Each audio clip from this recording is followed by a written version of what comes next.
convencidos, descreídos y esperanzados. Cambiemos. Kirchnerismo, referentes del mundo artístico, expresan su visión sobre el estado del país. Fue un escrache, la gente te escrachó. Nada que ver, ¿no? No fue ni un escrache ni nada. ¿Sentís que te puso en el ojo de la tormenta los videos que estuviste haciendo? ¿Los vas a seguir haciendo? ¿Estás arrepentido, no? No, ¿Qué balance haces? Arrepentido. No. No, todo es humor, no. No, nada, y si son consecuencias, se pagan, digo, no. Guillermo Moreno dijo, siempre que el aceite faltaba, a los 15 días había un golpe militar, le decía a su mamá, dijo sí. Moreno así. Todo lo que diga Moreno a mí me cae bien. ¿Incluso eso? Sí, incluso eso. Ricardo Darín, que tuvo serios problemas, por decir lo que pensaba. Dijo, con respecto a esta administración de Macri, veo que no están subidos a la soberbia y que tienen capacidad de reacción. Están aprendiendo sobre la marcha. Es un espanto eso. La sensación que da es que son un equipo con algunos muy capacitados, algunas personas muy capacitadas, pero que todavía no tenían muy claro con qué se iban a encontrar. Encontraron esto y están corrigiendo el rumbo permanentemente. Vamos a ver hasta dónde la sociedad lo soporta. Yo a Macri le voy a dar este año de crédito. Necesariamente se los tengo que dar. Lo necesitan ellos y todos. Los podría criticar en términos de comunicación. Hay una porción de gente interesada en que las cosas salgan mal para demostrar que los que pueden hacer bien son ellos y en realidad cuando lo pudieron hacer no lo hicieron. Eso es verdad. Lo que quiero es que se terminen las disputas. Me pasa lo que le pasa a mucha gente en el país, que estoy como si me hubieran pegado un palo en la cabeza. Y estoy mareada, realmente no te puedo hablar de cuánta culpa tiene este gobierno, cuánta culpa tiene el anterior. Me empezó a pasar algo rarísimo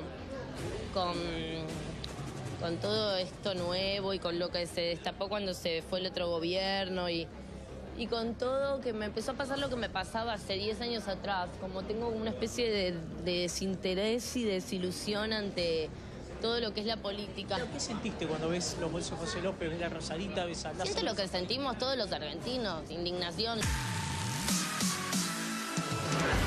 Con lo que dice Sofía Gala, ¿no? Esta cosa, estos hechos tan obscenos, de alguna manera es como que te asquean.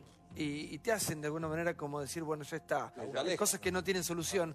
Y bueno, y todo tiene que tener solución. Entonces la pregunta es, ¿cómo empezamos a recomponer para seguir adelante? Con decencia. A ver, señora. Con decencia, con justicia, con exigir de parte nuestra que cada uno en su lugar cumpla con su trabajo y no conformarnos, vamos a ver, y no involucrarnos. Yo creo que nos tenemos que involucrar la sociedad, tenemos que pensar muy bien cuando votamos, tenemos que analizar bien a quién votamos, sea el intendente, el director de un colegio, todo, pero creo que si no va a seguir funcionando así. Yo tengo muchos años de ver políticos, de todo tamaño, color, y si realmente no funciona el miedo a que termine expreso, el miedo al repudio, y la verdad, y si la sociedad los deja hacer, van a seguir haciendo. Y un minuto, porque económicamente hoy Juan Luis Borr, el economista, hablaba de lo que nos espera, ¿no? Hacia el futuro.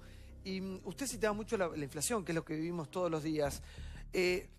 Un país, un gobierno con inflación, es un fantasma. La inflación te come directamente. Sí, pero es la forma en que se encontró en su momento para financiar lo que era infinanciable. Así que los gobiernos han utilizado la inflación y hemos escuchado muchas veces que un poco de inflación no hace mal, pero como dijo Brancatelli, la inflación tiene un impacto y yo diría que el impacto mayor es sobre la gente más humilde. Porque básicamente la persona de bajos ingresos no puede protegerse de la inflación. La persona de altos ingresos sí lo puede hacer. Eso va a cambiar si se hacen muchas cosas. Lo que se requiere, usted preguntaba recién, bueno, ¿qué se requiere? Se requiere volver a construir instituciones que te permitan ir de a poco a un escenario mucho más estable, más probable, donde uno puede proyectar un poco mejor las cosas. Es decir, trabajar con una inflación del 30 o 40% anual no es normal en el mundo. Hay muy pocos países en el mundo que nosotros en el ranking, ¿cómo estamos? Estamos segundos ya, sí. Porque está Venezuela primero, segundo nosotros. Hemos superado a países como Siria con guerra. Pero eso es una tarea que hay que hacer rápidamente en un escenario donde uno va a tener que hacer eso y va a tener que hacer muchas otras cosas más para dar confianza en que algún día vengan los inversores. ¿Pero baja, Juan Luis, o no baja? Hoy, baja poco. La verdad que el gobierno dijo una cosa. ¿Baja o no baja? Bueno, julio va a dar lo mismo que junio. Igual. Agosto va a dar probablemente ya bastante más bajo. No sé si perforará el 2%, pero ese es el objetivo. ¿Mariano? No, la verdad que comparto el análisis de que la inflación le pega a los más débiles. Y la verdad que tenemos en estos 7 meses la inflación más alta de los últimos 13 años. Y no es casualidad, no es obra de la meteorología. Tenemos inflación porque se devaluó 60% la moneda, tremendamente, eso impacta en todos los productos, en todos los que tienen componentes importados.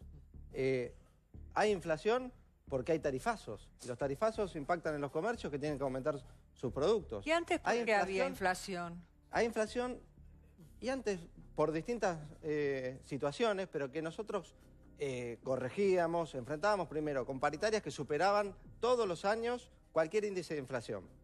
No en el 2014. Segundo, en el 2014 bajó con medidas de política macroeconómica para controlar los precios, como precios cuidados, como ahora 12, y con políticas de inyectar dinero en el mercado interno, en el consumo, en la gente, en los sectores más populares, como el Progresar, la asignación universal por hijo, la inclusión previsional y, insisto, las paritarias y cuidar el trabajo de la gente, cosa que en tan pocos meses se ha ido perdiendo. A ver, diputada, tenemos a la diputada Vega de La Rioja. ¿Cómo le va? Le escucho, por favor. Buenas noches.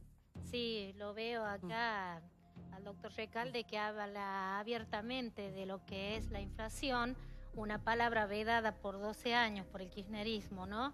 Hoy abiertamente tienen las soluciones para todo, pero sin embargo son los padres de este índice inflacionario que tenemos en la actualidad.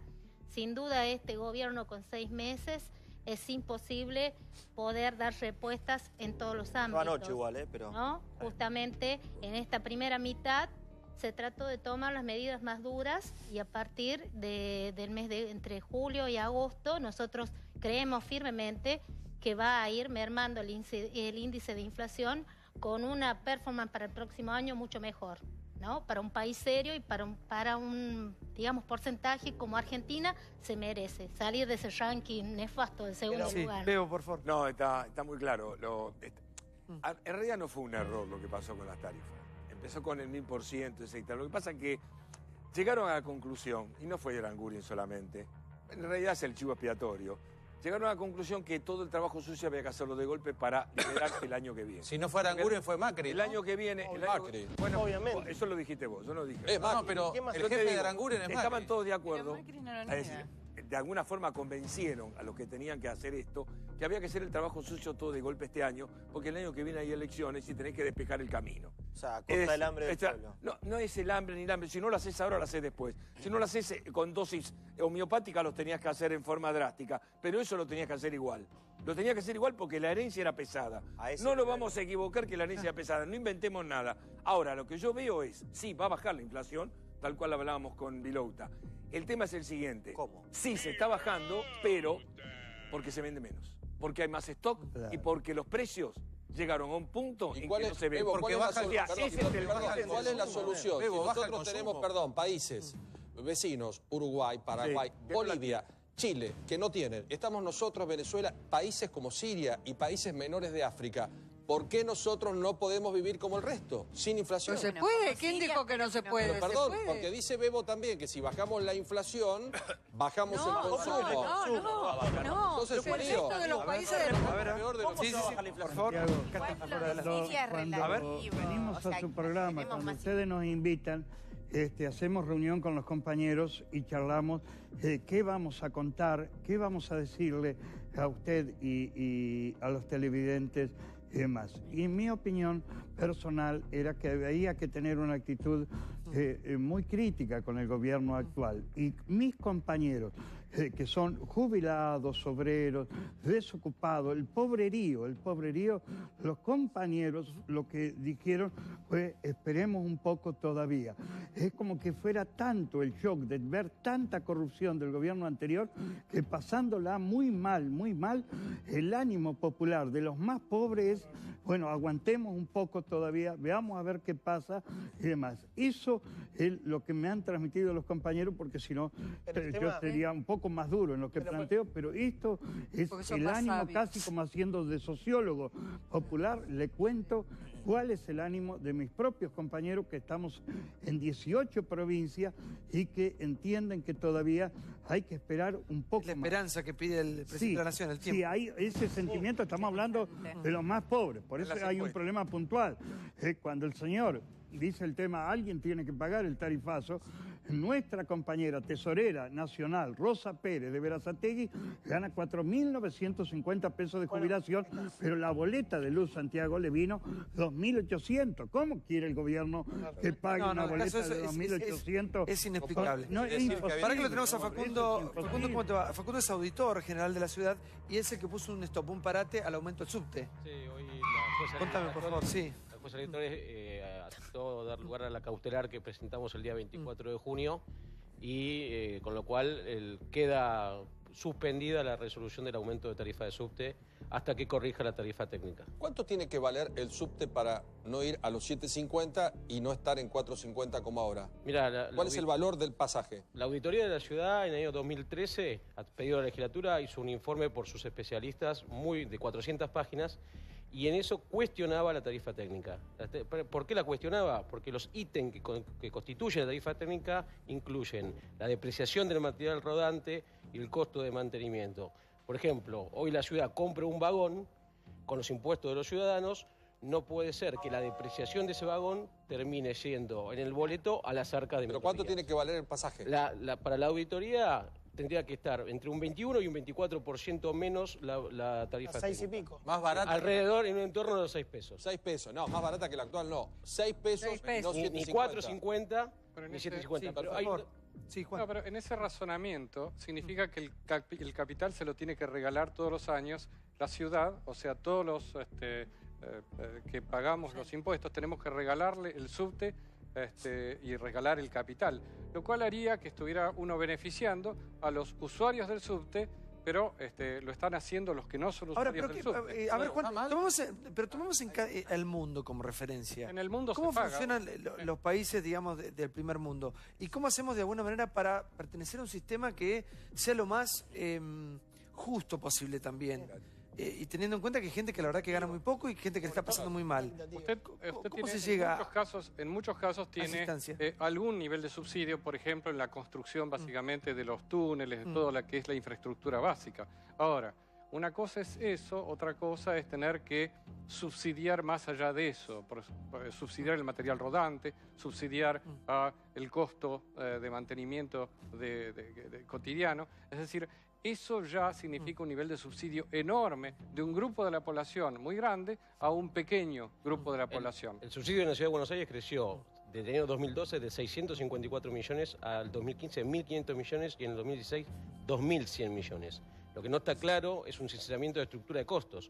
Vos tenés se multiplicó por 3 los subsidios y a la vez la tarifa que quiere el gobierno es aumentar un 66%. Hay una ensalada de números que no cierran. O sea que hay que aumentar más la tarifa.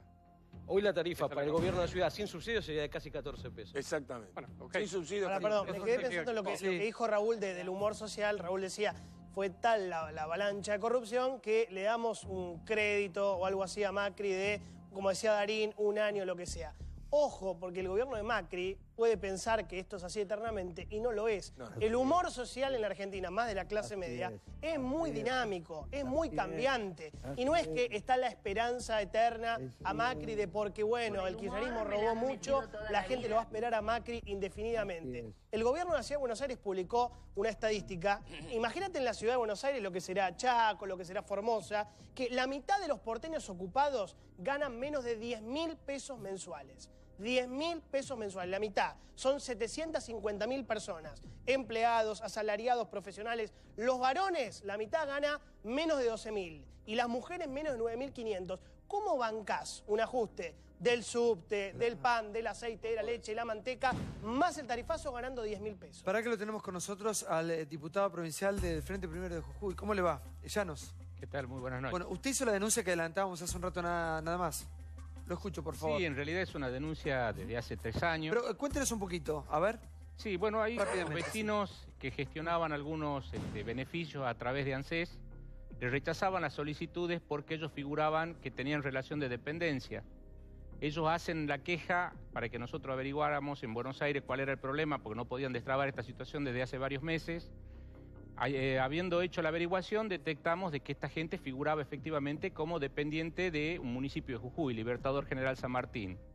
En función de esto, solicitamos algunas planillas de haberes que obraban dentro del municipio y del gobierno de la provincia de Jujuy y empezamos a investigar, figuraba esta gente que solicitaba los aportes, los beneficios sociales, y además empezamos a encontrar gente que estaba fallecida, gente que era menor de edad, gente que no estaba radicada en Libertador General San Martín, encontramos gente en Comodoro Rivadavia, Ushuaia, y ahí se empezó toda la investigación hasta que detectamos que había planillas con más de 600 nombres y número de documentos y demás, que se presentaban en el gobierno de la provincia de Jujuy solicitando asistencia financiera por parte de la Municipalidad de Libertador, y se le giraban mensualmente una cifra de 572.000 pesos para pagarle a esta gente, que era gente toda muy carenciada. Acá escuchábamos sueldo de 10.000 o 5.000, acá ustedes van a ver los listados, son de 800.000 pesos que esta gente cobraba.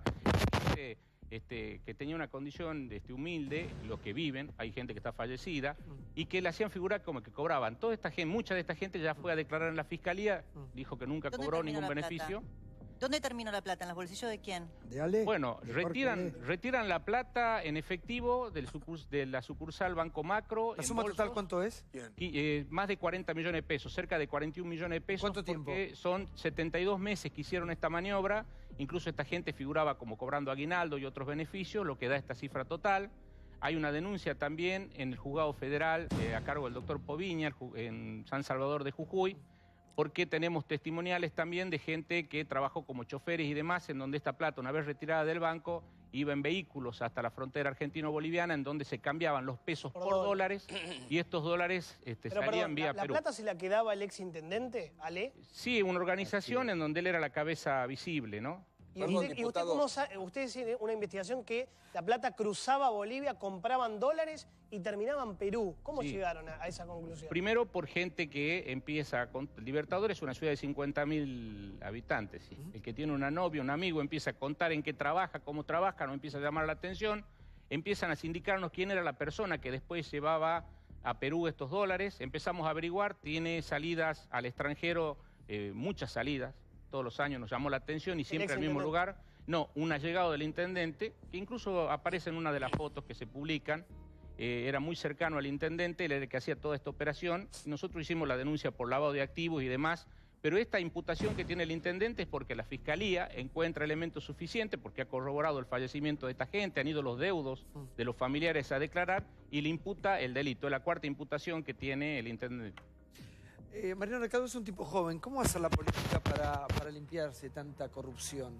Bueno, creo que hay que trabajar, como decía Liliana, para que la gente se involucre más y no menos, sino que pase esto de que te asqueás y que de la política se ocupen otros. Creo que hay que involucrarse, meterse y pensar mecanismos para prevenir la corrupción. Yo creo que, por ejemplo, no se evita la corrupción poniendo de funcionarios a gente que tiene incompatibilidades o intereses con el área que le toca administrar, el caso de Aranguren, varios casos de este gobierno. No se garantiza la transparencia, no se combate la corrupción. ¿Con los propios qué hacer? Violando la ley y poniendo en la oficina anticorrupción a una persona que no tiene la idoneidad que exigía el cargo y que se dedica a explicarle a los funcionarios cómo evadir o eludir la ley. ¿Y con los propios, digamos, con la corrupción tan cercana, directa? A la justicia y que actúe la justicia. En eso... Yo estoy tan asqueado como cada uno de los que ve situaciones como esta que acaban Mariano, de ¿no era incompatible que esto alguna vez lo discutimos, que la aerolínea de línea de bandera, Aerolíneas Argentinas, le alquile el hotel a la jefa de Estado? O sea, Aerolíneas Argentinas a Alto Calafate. Mirá, cuando yo me entero que era propiedad del edificio de la presidenta, fue mucho después de que se hubieran contratado ese hotel, como se contratan otros hoteles de otras personas en el resto del país donde paran las tripulaciones. La Aerolíneas manda a sus tripulantes a ese hotel desde que era administrada por Marsans. Todos los años se renovaba porque era el hotel más barato o que ofrecía el precio más barato. Hasta este año, el gobierno actual siguió mandando a las tripulaciones a ese hotel hasta el mes de julio, que hizo una licitación, la volvió a ganar por ser el más barato, pero Aerolíneas, administrada por este gobierno, contrató otro hotel más caro, que casualmente es... ¿De quién es? De un pariente del jefe de gabinete. Mirá. Me parece terrible. Si esto es así, me parece malísimo. Es así. Sí, no. Me parece malísimo. Bueno, no, quería hablar del subte, pero te bueno. estoy diciendo que me parece malísimo. Sabemos alguno nada más, ¿viste? Mirá. Diputada, ¿algo para decir, para cerrar, por favor?